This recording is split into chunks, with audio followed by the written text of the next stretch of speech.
Dungan sa ika-62 nga araw ng Sibutad, bag-ong municipal hall sa lungsod giinagurahan. Saksihan nato kining bag-ong kalambuan uban si Lori V. Kabilin.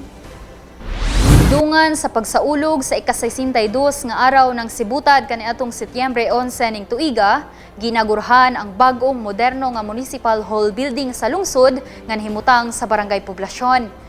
Nahimong pinasidunggang dinapit sa maong mahinungdanon nga kalihukan si Governor Roberto Uy uban sa iyang kapikas nga si Evelyn Tang Uy. Ang maong proyekto may kantidad og kapin 29.5 million. Samtang lakipsab nga giinagurahan ang bag-ong public market sa lungsod nga mibalor og 5 million. Kay baluan nga kini nga proyekto gitukod dito sa covered court nga proyekto sa kagamhanang probinsyal sa administrasyon ni Governor Uy. Sa mensahe ni Mayor Eufrasio Caidic yang gipamahayag nga gikan kaniadtong tuig 2016, may mga kalambuan gayud nga pagabindisyonan matag araw ng Sibutad. Hinimatod niya tungod sa pagpaningkamot sa mga opisyales sa lokal nga kagamhanan uban sa tabang ni Governor Uy. Gidumdum pa sa mayor nga dako kaayo ang natabang ni Governor Uy sa Sibutad sama sa pagsemento sa kaniadto hilabihan kalisud nga dalan gikan sa Putungan hangtod sa Libay. Hatod ka na tuig na gitay bindisyonan sa atong araw ng Sibutad.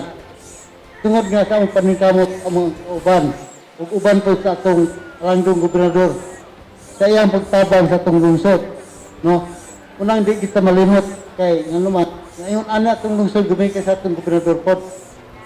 Dili pod may inali o wala sila kay kung sa iyang ungon hatod diri, iyang uos mga tao, pudagan gikod dito sa probinsya. Muna nga dako sige katabang sa itong lungsod. Hindi kang kasali ka sa Putungan. Putungan itong sa Libay. Muna tanaw ganako nga matay. Kung saot ang kabubuton, dako ka sa utang nila. Kaya ang tanan mga kasada nga taas-taas nga wala mga siminto gikas sa unang panahon. Karon pa ato na makita nga nagwapo na itong lungsod sa Sibutad. Samtang gipamahayag ni Governor Uy siyang mensahe nga maukini ang adlaw diin mapakita sa tanan ang dakong kabag-uhan ug kalambuan sa lungsod sa Sibutad.